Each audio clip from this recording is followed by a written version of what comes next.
कर्म के विषय में गीता में कहा गया है, नहीं कश्चित क्षणमपि जातु तिष्ठतया कर्म कृता, अर्थात कोई भी मनुष्य किसी भी अवस्था में क्षण मात्र भी कर्म किए बगैर नहीं रह सकता। क्योंकि हम 4 तरह से कर्म करते हैं। प्रथम, विचारों के माध्यम से, जैसे किसी के बारे में कुछ सोचना, क्योंकि सोच से ही हम अच्छे या बुरे कर्मों को अंजाम देते हैं। अतः हमारी सोच क्रोध, अहंकार एवं जलन की भावना से परे होनी चाहिए। सोच एक फसल के जैसा ही होता है, जिससे कि हम जैसा फसल बोते हैं वैसा ही काटते भी हैं। अर्थात बबूल के पेड़ में कभी आम नहीं फलते और आम के पेड़ में कभी कांटे नहीं फलते। ये सब हमारे कर्मों के फलस्वरूप ही होता है। कर्म के द्वितीय प्रकार है शब्द, अर्थात शब्दों के माध्यम से, जैसे किसी को कुछ कहकर।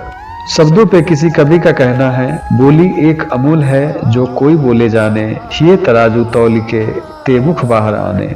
इसका अर्थ है कि हमें कभी भी कुछ भी बोलने से पहले अपने हृदय रूपी तराजू पे तौल लेना चाहिए, इसके बाद औरों के समक्ष प्रकट करना चाहिए। हमारे द्वारा बोला हुआ हर एक शब्द किसी के कानों में अमृत सा घोल सकता है, और ठीक इसके विपरीत वही शब्द अहंकार एवं क्रोध से समावेशित होने के बाद मानो किसी के कानों में जहर सा घोल देता है। अतः शब्दों को प्रकट करने से पहले पूरी सूझबूझ एवं सोच समझकर किसी के सामने प्रस्तुत करना चाहिए, क्योंकि यह हमारा सोच रूपी शब्द कर्मों की ही श्रेणी में आते हैं। अतः हमें व्यर्थ कर्मों से बचना चाहिए। कर्म का तृतीय व्याख्या इस प्रकार है, और यह है क्रियाओं के माध्यम से जो हम स्वयं करते हैं या अपने ज्ञान इंद्रियों द्वारा करते हैं। हमारे दैनिक जीवन में कर्म का यह सबसे उचित माध्यम है।